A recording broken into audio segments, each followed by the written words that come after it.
അക്കാദമിക മികവിനൊപ്പം കലാകായിക സാമൂഹ്യ മേഖലകളിലും വിദ്യാർത്ഥികൾ മികച്ച പ്രകടനം കാഴ്ചവെക്കണമെന്ന് പാലാ ഡിവൈഎസ്പി കെ സദൻ പറഞ്ഞു.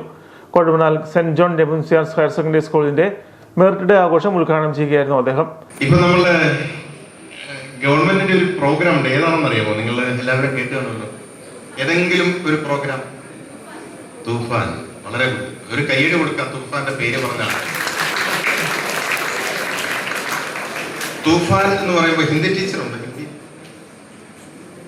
ഹിന്ദി തൂഫാൻ എന്ന് വെച്ചാൽ എന്താണ് അറിയാമോ? സ്ട്രോങ് വിങ്, കൊടുങ്കാറ്റ് പോലെ. കാരണം ശരിക്കും ആ പേരിന് ഉതകുന്ന രീതിയിലുള്ള ഒരു പ്രവർത്തനമാണ് ഇപ്പോൾ കേരള പോലീസ്, ആഭ്യന്തര വകുപ്പ് നേതൃത്വത്തിലുള്ള കേരള പോലീസ് ഇപ്പോൾ നടത്തി വരുന്നത്.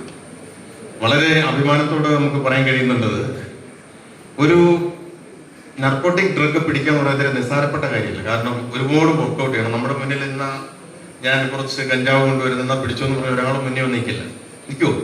അപ്പൊ നമ്മളത് ഒത്തിരി വർക്കൗട്ട് ചെയ്യണം. വർക്കൗട്ട് ചെയ്യുന്നത് എങ്ങനെയാണ്? നിങ്ങളിൽ പോലെയുള്ളവരിൽ നിന്ന് കിട്ടുന്നുള്ള ഇൻഫർമേഷൻസ്. സാറേ, ഇന്നടത്ത് ഒരാള് നമുക്ക് സംശയമുണ്ട്, ആ സംശയം ഉണ്ടെന്ന് പറഞ്ഞ ആളെ നമ്മൾ വീണ്ടും വാച്ച് ചെയ്യുമ്പോൾ അവരിൽ നിന്ന് ചിലപ്പോൾ കുറച്ച് ഇൻഫർമേഷൻ കിട്ടും. അങ്ങനെ കണക്ട് ചെയ്തിട്ടാണ് ഞങ്ങൾ ഈ മാസം ഏകദേശം 25 കേസ് പിടിച്ചിട്ടുണ്ട്. കഴിഞ്ഞ ദിവസം 2 കിലോ വീതമുള്ള 2 കേസുകളും ഈ കഴിഞ്ഞ ആഴ്ച പിടിച്ചിട്ടുണ്ട്. വിദ്യാഭ്യാസ രംഗത്ത് മികച്ച നേട്ടങ്ങൾ കൈവരിച്ച വിദ്യാർത്ഥികളെ അനുമോദിക്കുന്നതിനായി സംഘടിപ്പിക്കുന്ന ഇത്തരം പരിപാടികൾ വിദ്യാർത്ഥികൾക്ക് കൂടുതൽ പ്രയോജനമാകുമെന്നും അദ്ദേഹം പറഞ്ഞു. മാനേജർ ഫാദർ ജോസ് നെല്ലിക്കത്തെരുവിൽ അധ്യക്ഷത വഹിച്ചു. സമ്മേളനത്തിൽ ജില്ലാ പഞ്ചായത്ത് അംഗം നിമ്മി ചിങ്കുൽരാജ് മുഖ്യപ്രഭാഷണം നടത്തി.